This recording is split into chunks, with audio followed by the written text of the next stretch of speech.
ये आकाशवाणी रेपुर है। छत्तीसगढ़ी समाचार बुलेटिन के संग स्मिता शर्मा के जय जोहार। अब सुनो आज के प्रमुख समाचार। प्रधानमंत्री किसान सम्मान निधि योजना के फायदा अब एके जमीन में दर्ज परिवार मन ला अलग अलग मिलही।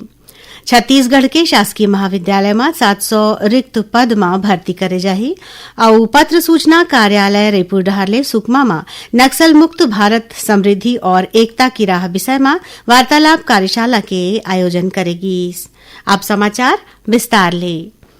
प्रधानमंत्री किसान सम्मान निधि योजना के फायदा अब एके जमीन में दर्ज परिवार मन ला अलग अलग मिलही।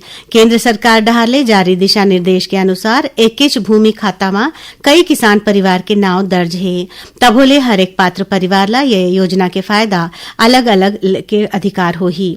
हर एक परिवार ला सालाना 6,000 रुपया के मदद सीधा उनकर खाता में पहुंच जही। योजना की पात्रता शर्त के अनुसार किसान परिवार के अर्थ पति पत्नी और अवयस्क लइका मन ले है। यदि एकेच भूमि खाता ले कई परिवार जुड़े हैं तब योजना के फायदा खाता ले नहीं बल्कि परिवार के इकाई के आधार में दे जाही।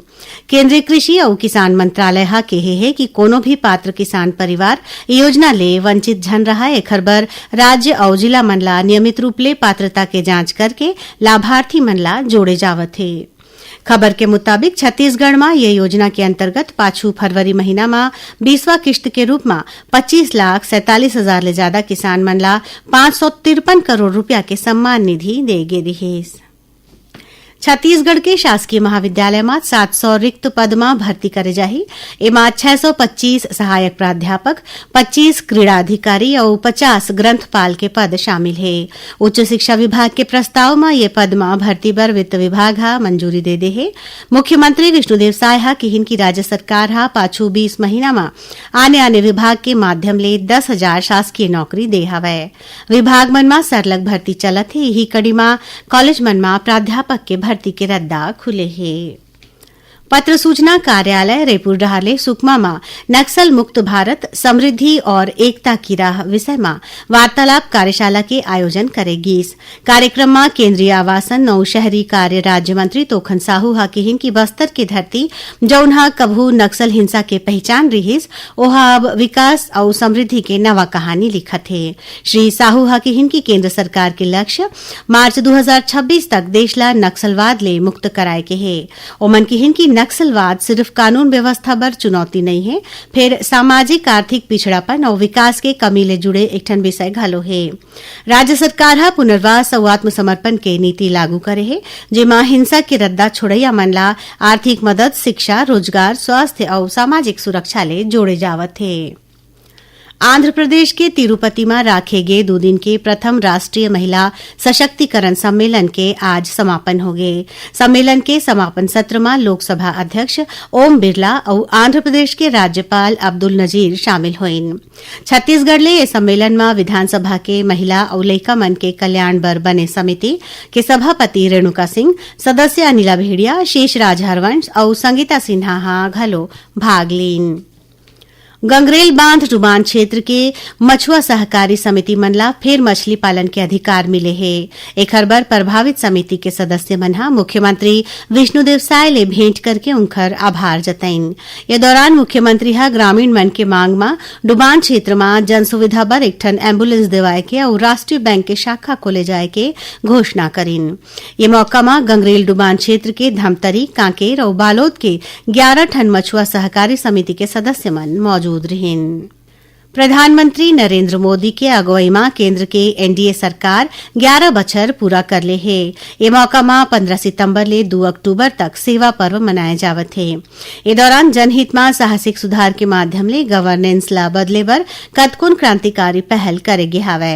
प्रादेशिक समाचार एकांश आकाशवाणी रायपुर डहारले विषय में काली बिहनिया 9 बजे ले विशेष कार्यक्रम के प्रसारण करे जाही।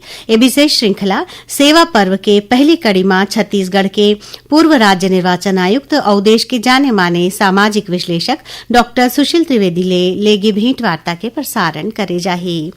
छत्तीसगढ़ी समाचार बुलेटिन आप मन आकाशवाणी रायपुर ले सुनत हो। छत्तीसगढ़ के खबर ले है आपकी वास्ता और खबर के विश्वसनीयता ले है हमार वास्ता। आकाशवाणी समाचार रायपुर के प्रादेशिक समाचार बुलेटिन के संगे संग हमार समसामयिक कार्यक्रम आप रेडियो के संग अपन मोबाइल में घलो सुन सकत हो। आकाशवाणी समाचार फेसबुक, ट्विटर और यूट्यूब में घलो हावय।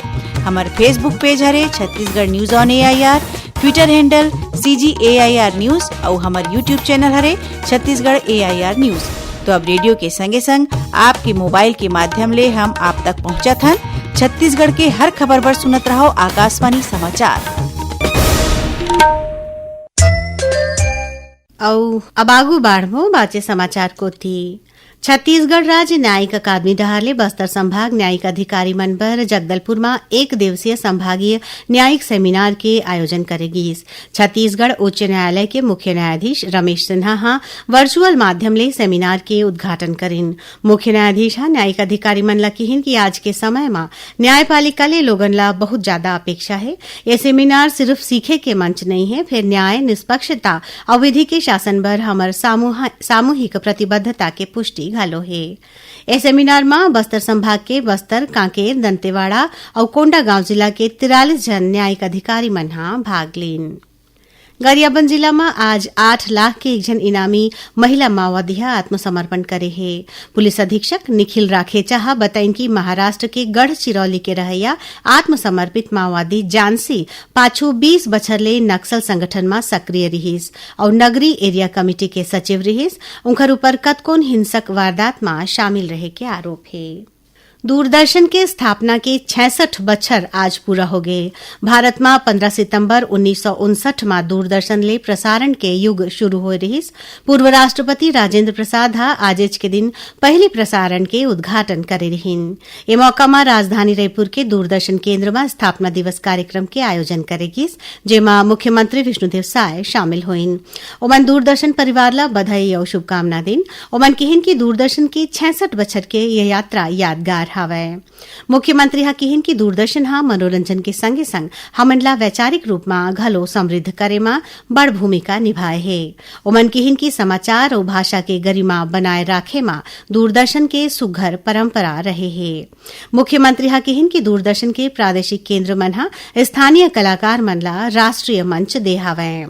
ए मौका में दूरदर्शन के कलाकार मन डहारले छत्तीसगढ़ी लोक नृत्य, गीत, शास्त्रीय संगीत और नृत्य के मनमोहक प्रस्तुति देगीस। कलाकार मन हा गौर नृत्य, बांस गीत, जवारा नृत्य, सुआ नृत्य और गौरी गौरा जैसन लोक नृत्य प्रस्तुत करिन। कार्यक्रम में संस्कृति मंत्री राजेश अग्रवाल और रायपुर दूरदर्शन केंद्र के उप महानिदेशक संजय कुमार मिश्रा घलो मौजूद रहिन।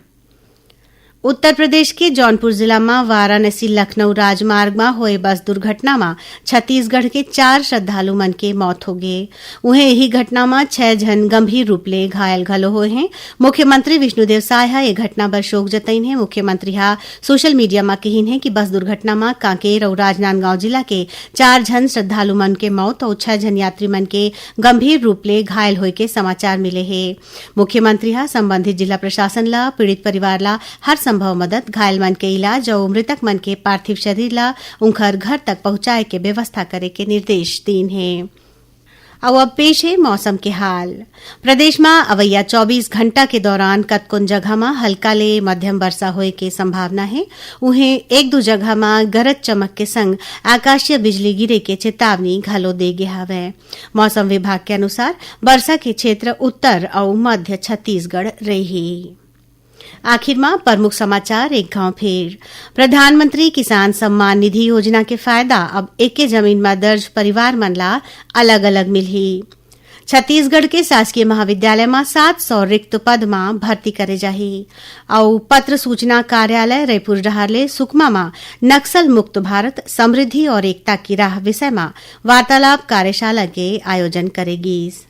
एकरे संग छत्तीसगढ़ी समाचार बुलेटिन इहे सिरावत है। जय जोहार।